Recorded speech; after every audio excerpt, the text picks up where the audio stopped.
Hello, class. It is now time for our read aloud. We are reading A Week in the Woods by Andrew Clements. We are now on chapter 10. I am joined here today by my good friend the water bear, aka the moss piglet, all right, aka the tardigrade. He's just going to sit on my shoulder here and watch me read. Okay, so feel free, sit back, relax, enjoy, and here we go. Chapter 10. Trial and Error. Mark didn't forget what he'd decided in the barn on Friday night. He wasn't going to be the new kid at school anymore. He was going to be the new and improved kid. On Monday morning, he had Leon drop him at school a little early, about 10 minutes before the first bell. It was a cold morning, so all the kids had to wait in the gym. Mark stood in the doorway a moment. He spotted a group of five fifth-grade boys. Putting on a friendly face, he walked over and edged his way into the circle. The conversation stopped, and everyone turned to look at him. Mark smiled and said, "Hi, guys." Most of the kids nodded at him, and one of them mumbled, hi. No one said anything, so Mark said, "Lots of snow this weekend." A couple of the boys looked at each other and then at Mark. One kid smirked and said, "You figured that out yourself, or did the butler tell you?" The others laughed or smiled, and Mark felt his face start to color. He knew this was a test, and he knew he had it coming. So he looked the wise guy right in the face and said, "Actually, I figured it out because the gardeners were up all night using the snow blowers to clear off the tennis courts. I always play a couple sets of tennis in the morning before school." A tall, thin boy with curly brown hair opened his eyes wide and said, "Really?" And that made the rest of the guys start laughing. So right away, Mark said to the tall kid, "Nah, I'm just kidding. We don't have any gardeners, and we don't have a tennis court or a butler. I was out snowshoeing on Sunday, and I'm guessing we got 8 or 9 inches of new snow. More in some places. When does the stuff start to melt around here, anyway?" And that was all it took. For the next 5 minutes, Mark listened to all kinds of theories about how long it takes the snow to melt off, about how there could be some big snows in March, but the snowfalls never stayed long, about how snowshoeing was a drag and how snowmobiling was a blast. He felt like one of the guys. He picked up a couple of names, too. The kid who made the crack about the butler was Jason. The tall guy was Adam, and the boy who had his own Arctic cat was Ed. When the homeroom bell rang and they all started to scatter, Jason nodded at him and said, "See you around." And Mark felt like he meant it.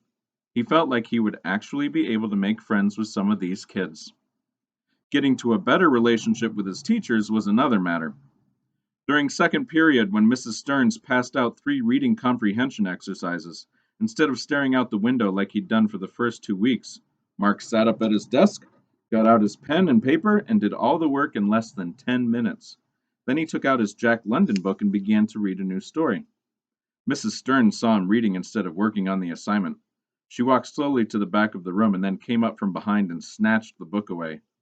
"Why aren't you doing your work?" Mark was startled. I finished everything." All the kids turned to stare at him. Most of them were barely done with the first exercise. Mrs. Stearns held out her hand. "Let me look." Mark handed her the sheets and Mrs. Stearns flipped through them. She said. "Seems you're done, but that means you should do some more.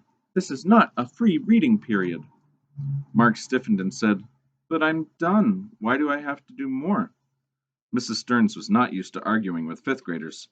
"Because this is a reading comprehension period, not a free reading period. You might be a good reader, but you can always improve your comprehension."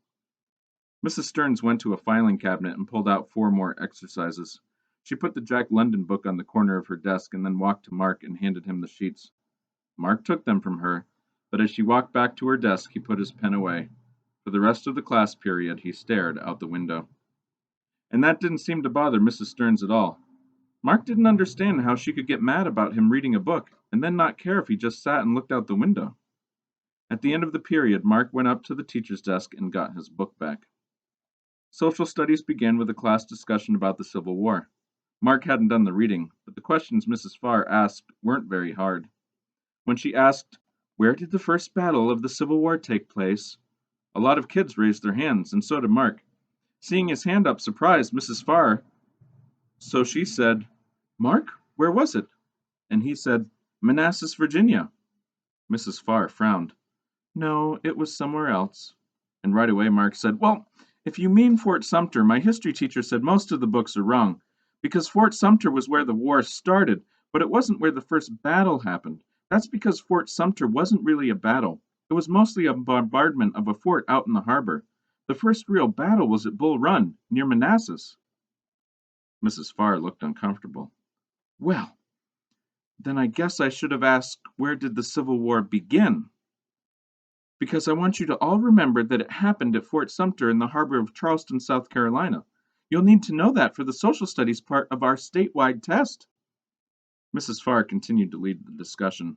Mark had his hand up for almost every question, but she didn't call on him again. After 15 minutes or so, he stopped raising his hand.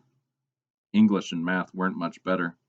Mark really tried to be part of the class and pay attention, but on Friday night in the barn, when he'd decided to work harder, he had forgotten that almost every class was pretty boring. He couldn't seem to help that. At his old school in Scarsdale, the classes had been much smaller, so the pace had been faster. And what Mr. Maxwell had guessed was true. Mark probably should have been put into the gifted program when he moved to Hardy Elementary School. When he got to science class, Mark made one more attempt. He sat up and paid attention. He raised his hand when he knew an answer. Mr. Maxwell seemed to look right past him, and sometimes right through him. The class was plowing through a review of the scientific method, scientific measurements, and how to make field observations. For Mark, it was pretty basic material. There just wasn't much he could get excited about. So after about 20 minutes, he stopped trying to participate, stopped paying attention. When the class ended, Mark waited until the room cleared out a little and then headed up to the front. He had something for Mr. Maxwell, and he was hoping it would put a smile on the man's face. Mr. Maxwell was putting a scientific scale into the storage cabinet, and when he turned around and saw Mark, he said, Yes. Mark held out an envelope. Mr. Maxwell, I have the permission sheet. Mr. Maxwell looked at him coldly and raised one eyebrow. The permission sheets? Mark said, For a week in the woods. They're all signed and everything. Mr. Maxwell took the envelope and dropped it onto his desk. He paused a moment and then said, So you're going? I thought you didn't want to. And he looked hard into Mark's eyes. Mark shook his head. No, I mean, yes, I do want to. Mr. Maxwell didn't smile. Fine, he said. Glad to hear it. But that's not what his eyes said. Mark said, So, I'll see you tomorrow. Mr. Maxwell said, Yep. Then he picked up a rack of scale weights and turned to put them away. When Mark had left the room, Mr. Maxwell sat down at his desk and picked up the envelope Mark had brought. He turned it over in his hands. It was a beautiful envelope with an embossed return address. The paper was thick and creamy, like a starched cotton shirt. Mr. Maxwell thought, Good grief, even their envelopes look rich. Some extra bleach and chemicals dumped into the rivers, and bingo, beautiful envelopes. Deep down, Mr. Maxwell knew that Mark Chelmsley had just tried to apologize. Mr. Maxwell almost wished he could run out into the hall and catch up to the boy. He'd give him a big handshake and a friendly smile and say, Welcome aboard, Mark. But Mr. Maxwell couldn't do that. He had already held a trial for this boy. Mr. Maxwell had looked at all the evidence. He had argued all sides of the case. Mr. Maxwell had reviewed the boy's general lack of interest, the Hindenburg incident, and especially Mark's response when he had been presented with a personal invitation to a week in the woods. The trial had lasted most of the weekend. Mr. Maxwell had been the lawyer, the judge, and finally the jury. And the verdict? Guilty. Beyond all reasonable doubt, this boy was spoiled and disrespectful and ungrateful in the first degree. And the sentence? You, Mark Robert Chelmsley, shall be made to feel the cold displeasure of Mr. William Maxwell for as long as you shall attend Hardy Elementary School. So it was too soon to be granting a pardon. No way. Now, maybe if the kid actually came right out and said, Listen, I'm sorry I've been acting so bratty and spoiled, and I'm sorry I've been acting like a slacker, and I'm very sorry I've been such a smart-mouthed moron who acted like it would be a big drag to enjoy a terrific week at the state park campground, then maybe the judge could agree to reopen the case. But Mr. Maxwell knew nothing like that was going to happen anytime soon. Mr. Maxwell tore one end off the envelope, pulled out the permission slip, glanced at it, and then tucked it away in the proper folder with all the others. Then he picked up the envelope, tore it up into tiny pieces, and drop them into his recycling bin. There'd be no pardon for Mark Robert Chumsley, not even a shot at probation, at least not for a while. Case closed. So that's a tough chapter to read, especially for me as a teacher. Maxwell and all the other teachers are giving Mark a really hard time. Now, Mark's behavior has certainly not been very good up until this moment, um, but now his teachers are reluctant to give him second chances because of the way he's behaved for the first few weeks of school. So, anyway, it's unacceptable, really, for teachers to behave like that. Um, on the other hand, somewhat understandable considering Mark's behavior in class so far. So, anyway, very tough chapter to read. Unfortunate what's going on with Mark. So, we'll see what happens next. All right. Make a great day.